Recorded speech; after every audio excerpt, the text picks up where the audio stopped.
Hotel राजमहल episode 5 अधूरी इच्छाएं। जवाब तुम्हें खुद पता करना होगा विशाल। मल्लिका के कहे ये शब्द बार बार विशाल के कानों में गूंजते जा रहे होते हैं। विशाल बौखला जाता है। मैंने तो ये नौकरी करने से पहले कभी मल्लिका शेखावत का नाम भी नहीं सुना था।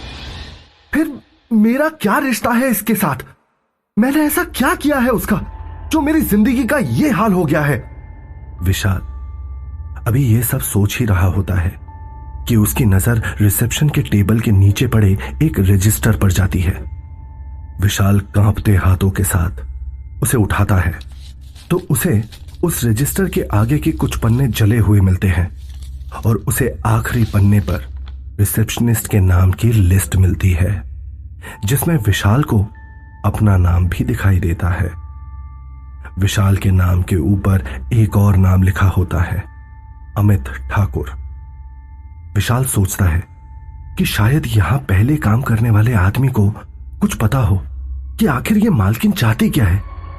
इसीलिए विशाल उसका नंबर और पता नोट कर लेता है। अगली सुबह विशाल सबसे पहले अमित ठाकुर के नंबर पर कॉल करता है। सामने से आवाज सुनकर विशाल पूछता है, हेलो अमित, तुम पहले होटल राजमहल में रिसेप्शनिस्ट का काम करते थे ना? लेकिन सामने से किसी की आवाज नहीं आती और फोन खुद ब खुद कट जाता है। विशाल जब दोबारा फोन करता है तब फोन स्विच ऑफ आ रहा होता है। तभी विशाल के कानों में किसी की हंसी गूंजने लगती है और एक अदृश्य आवाज सुनाई देती है, तुम्हें कुछ हासिल नहीं होगा विशाल। विशाल इस बात को नजरअंदाज करते हुए बड़बड़ाता है, मुझे इस सब का अंत करना है, जिसके लिए अगर मुझे जमीन खोदकर भी अमित ठाकुर को निकालना पड़े तो भी मैं वो करूंगा। विशाल सीधे अमित ठाकुर के घर के एड्रेस की ओर निकल पड़ता है। विशाल उस रिसेप्शनिस्ट के घर पहुंच जाता है और बेल बजाकर अंदर से किसी के आने का इंतजार करने लगता है। कुछ ही देर में एक 40-45 साल का एक अधेड़ उम्र का आदमी अपनी आंखों को हाथों से रगड़ता हुआ बाहर आता है। सुबह सुबह अपने घर के बाहर विशाल को इतनी खराब हालत में देखकर पहले तो वो आदमी हैरान रह जाता है और कुछ देर रुककर फिर विशाल से पूछता है, कहिए क्या काम है? विशाल पूछता है, ये अमित ठाकुर का ही घर है ना? उस आदमी ने जम्हाई लेते हुए कहा, जी नहीं, वो लोग तो कुछ दिन पहले ही ये घर छोड़कर चले गए। ये जवाब सुनकर विशाल की उम्मीद टूट जाती है, पर फिर भी वो एक कोशिश करते हुए पूछता है, क्या आपको पता है कि वो अब कहाँ रहते हैं? बिना सोचे समझे उस आदमी ने कहा, जी नहीं, मैं नहीं जानता। इतना कहकर वो आदमी घर के अंदर जाने लगता है। तभी विशाल उन्हें रोकते हुए कहता है, देखिए, मेरा अमित से मिलना बेहद जरूरी है, आप प्लीज मेरी मदद करिए। अगर आपको कुछ भी पता है तो मुझे बताइए प्लीज। विशाल को परेशान देखकर कुछ सोचकर उस आदमी ने कहा, अच्छा देखिए, हमारे घर से ठीक सामने जाकर दाएं मुड़ेंगे ना तो आपको बंसीलाल की परचून की दुकान दिखाई देगी। एक बार आप उनसे पूछिए, क्योंकि यहाँ रहने वाले सभी लोगों के घर बंसीलाल की दुकान से ही सामान आता है और अच्छी बोलचाल भी है, तो वो हो सकता है वो अभी भी अमित के घर राशन पहुंचाते हो। आप उनसे एक बार पूछिए। विशाल उन्हें थैंक यू कहकर बौखलाई हालत में भागकर उस दुकान की ओर बढ़ता है। विशाल हाफते हाफते खुद को संभाल कर पूछता है, क्या आप ही बंसीलाल हैं? वो आदमी जवाब देता है, जी हाँ, हम ही बंसी है, कहिए क्या बात है? विशाल आगे पूछता है, क्या आप जानते हैं कि कोठी नंबर 703 में रहने वाले अमित ठाकुर घर बदलकर कहां गए हैं? बंसीलाल ने जवाब दिया, नहीं भैया, ये तो हमें नहीं पता। जब से वो यहां से गए हैं तब से वो हमसे दोबारा नहीं मिले। ये सुनकर विशाल बहुत उदास हो जाता है और वो जैसे ही मुड़कर जाने लगता है तभी उसे एक अजनबी पीछे से आवाज देकर कहता है, तुम अमित ठाकुर को ढूंढ रहे हो ना? विशाल हैरानी से मुड़कर उस आदमी की तरफ देखता है। इस आदमी को विशाल ने आज से पहले कभी नहीं देखा होता। विशाल बोलता है, जी हाँ, लेकिन आपको कैसे पता? वो आदमी बोलता है, मैं तुम्हारी मदद कर सकता हूं। मुझे पता है कि तुम्हें अमित कहां मिलेगा। बस आओ मेरे साथ। विशाल बिना कुछ कहे उस आदमी के साथ पीछे पीछे चलने लगता है। कुछ दूर चलने के बाद वो आदमी विशाल को एक शराब के ठेके पर लेकर जाता है और एक तरफ इशारा करके कहता है, वो जो शराब के नशे में धुत होकर जमीन पर पड़ा है ना, वही अमित है। विशाल जाकर उस आदमी को गौर से देखता है और पहली नजर में ही वो उसे पहचान जाता है। यही वो आदमी था जिसने पहली रात को होटल राजमहल में विशाल को अपनी जगह पर नौकरी दी थी और देते ही भाग गया था। लेकिन जैसे ही विशाल उस आदमी को शुक्रिया करने के लिए मुड़ता है जो उसे अमित ठाकुर के पास लाया है, वो हक्का बक्का रह जाता है क्योंकि वहां पर कोई आदमी नहीं होता। विशाल हैरानी से चारों तरफ नजर घुमाता है लेकिन उसे वो आदमी कहीं दिखाई नहीं देता। ऐसे कैसे हो सकता है? अभी तो वो आदमी यही था, ऐसे अचानक से गायब कैसे हो गया वो? विशाल बहुत ज्यादा घबरा जाता है लेकिन इन सब ख्यालों को दरकिनार करते हुए वो सीधे अमित की ओर बढ़ता है। अमित को बेहोश देखकर विशाल वहां रखी एक बोतल से उस पर पानी के छींटे मारता है और जैसे ही अमित कुछ होश में आता है वो अपने सामने विशाल को देखकर घबरा जाता है। विशाल उससे बोलता है, अमित ठाकुर। पहला मौका मिलते ही अमित वहां से भागने लगता है लेकिन विशाल उसका पीछा करता है और उसे दबोच लेता है। अमित अपने हाथ जोड़कर कहता है, मुझे जाने दो, मुझे कुछ नहीं पता। लेकिन विशाल अमित को सहारा देकर उठाता है और पास की चाय की टपरी पर उसे लेकर जाता है। 2 गरम चाय के प्याले विशाल और अमित के सामने एक लड़का रखकर चला जाता है। अमित जल्दी से चाय को उठाकर पीने लगता है। विशाल तभी अमित से कहता है, देखो भाई, मुझे तुम्हारी मदद की बहुत जरूरत है। मैं तुमसे सिर्फ ये जानना चाहता हूं कि होटल राजमहल की मालकिन मल्लिका शेखावत आखिर चाहती क्या है? अमित विशाल की ओर देखकर रोने लगता है। मुझे ये सब नहीं पता, मैं कुछ नहीं जानता। तुम प्लीज प्लीज मुझे जाने दो, दूर रहो मुझसे। विशाल एक बार फिर कोशिश करते हुए कहता है, देखो, तुम्हें कुछ तो पता होगा। जिस मुश्किल से तुम जान बचाकर निकले हो, मैं उसी मुश्किल में फंस गया हूं। प्लीज मेरी मदद करो।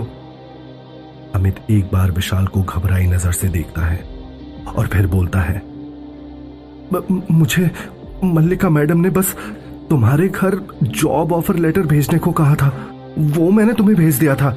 इससे ज्यादा मुझे कुछ भी नहीं पता। अमित की बात सुनकर विशाल स्तब्ध रह जाता है। इसका मतलब मल्लिका ये चाहती थी कि मैं होटल राजमहल में नौकरी करूं, लेकिन क्यों? अमित रोते हुए कहता है, मुझे इस बारे में कुछ नहीं पता, कुछ नहीं पता मुझे, तो मुझे बख्श दो। इतनी देर में वहां मिट्टी पर कुछ लोगों के कदमों के निशान नजर आने लगते हैं जो विशाल और अमित की तरफ ही बढ़ रहे होते हैं, लेकिन उनकी आकृति और शरीर कहीं दिखाई नहीं दे रही। ये देखते ही अमित जोर जोर से रोने लगता है, वो आ गए, वो लोग आ गए। इतना कहते ही अमित वहां से अपनी जान बचाकर भाग जाता है। विशाल भी ये देखकर बहुत घबरा जाता है। तभी वहां से कदमों के निशान गायब हो जाते हैं। सारा दिन विशाल के दिमाग में बहुत से सवाल गूंजते रहते हैं। आखिर क्या मकसद है मल्लिका का मुझे होटल राजमहल बुलाने का? मैंने तो इससे पहले उसे कभी देखा तक नहीं था। सबके पीछे कोई तो गहरा राज जरूर है। प्रिया सारे दिन में कई बार विशाल को कॉल करती है, लेकिन विशाल उसका फोन नहीं उठाता। इतने दिन से अच्छे से ना सो पाने की वजह से विशाल की हालत लगातार खराब होती जा रही होती है और जैसे ही घड़ी में रात के 11 बजने वाले होते हैं, विशाल के दिल की धड़कनें अपने आप तेज होने लगती हैं। अब विशाल भागने की कोशिश भी नहीं करता क्योंकि वो जानता है कि वो कितनी भी कोशिश क्यों ना कर ले, वो होटल राजमहल से पीछा नहीं छोड़ा पाएगा। 11 बजते ही विशाल का सर जोर से चकराने लगता है और वो अगले ही पल होटल राजमहल की कुर्सी पर बैठा होता है। विशाल दहशत से इधर उधर देख रहा होता है। तभी होटल का दरवाजा अपने आप खुलता है और एक बहुत ही खूबसूरत लड़की होटल के अंदर दाखिल होती है।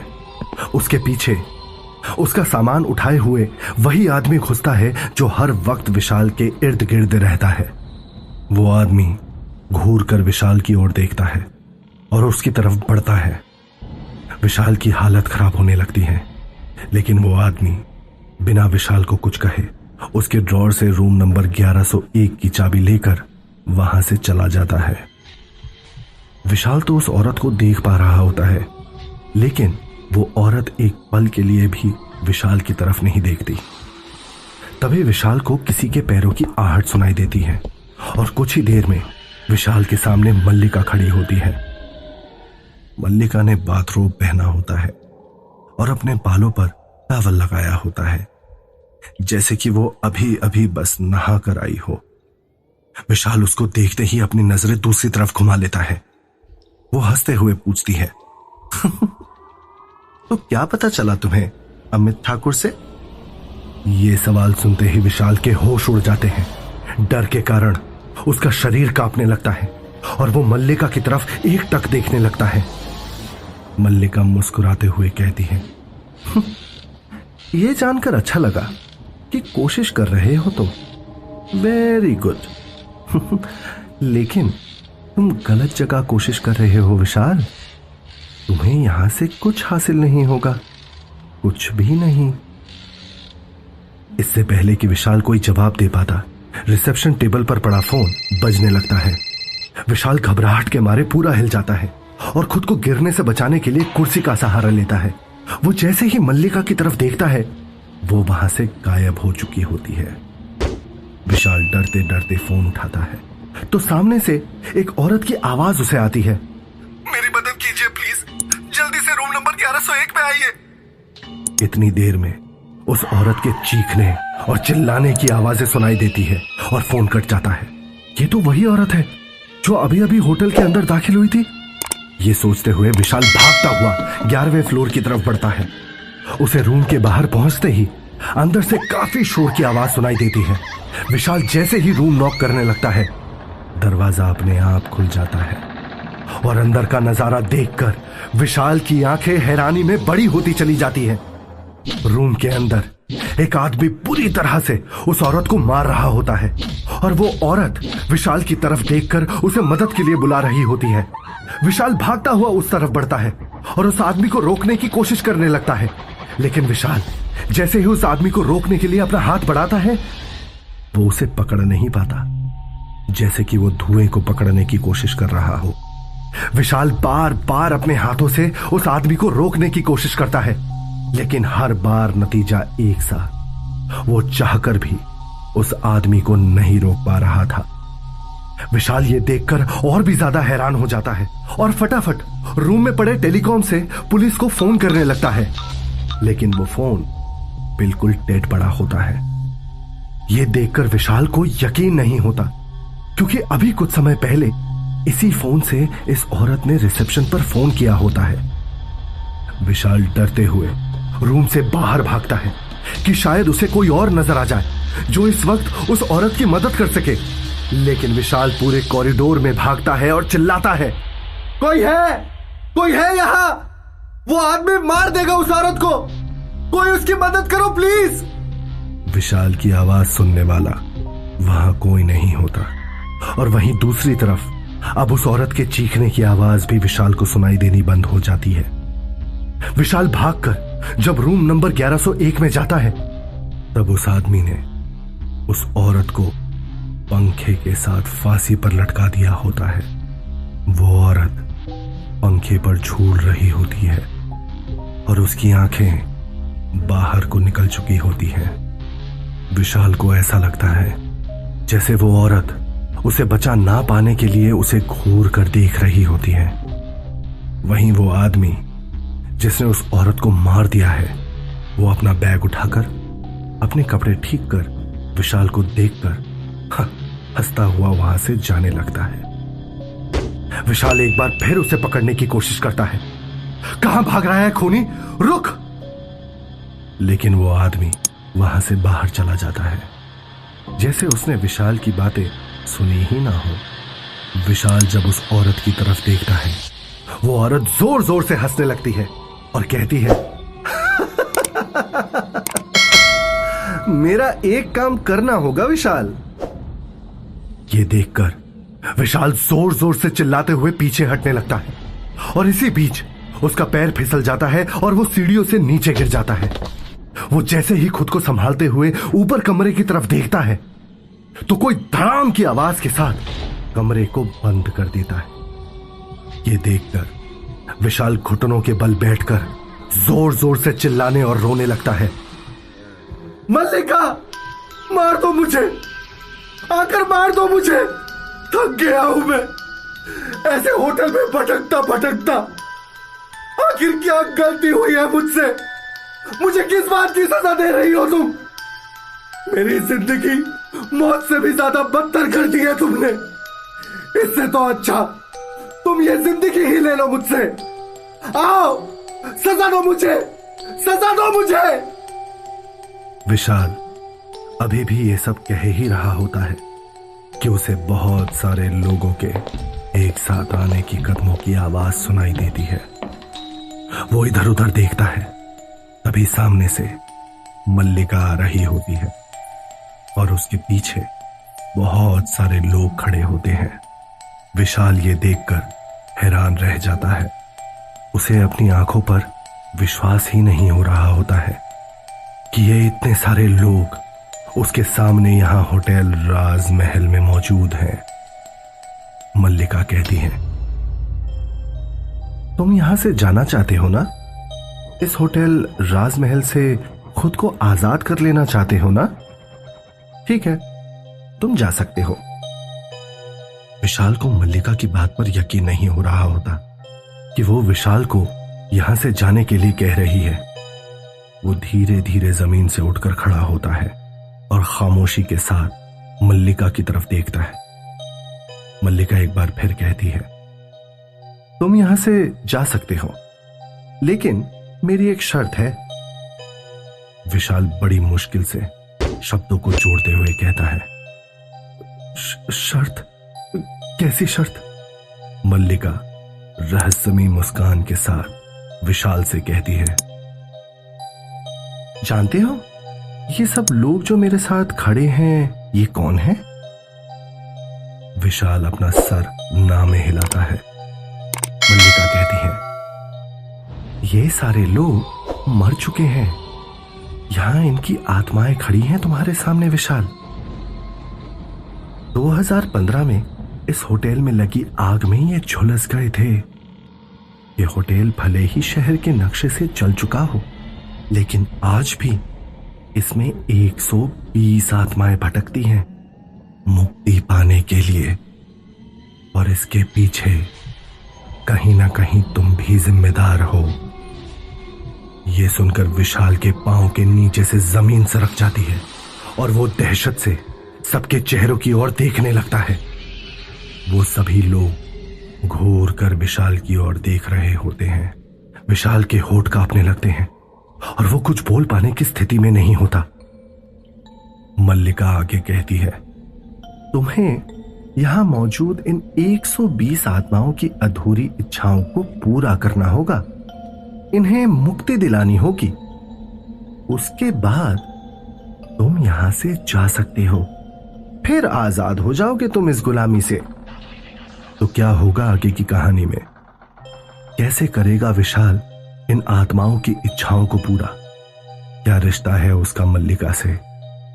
अगर आप भी इन सभी राज से पर्दा उठाना चाहते हैं तो सुनिए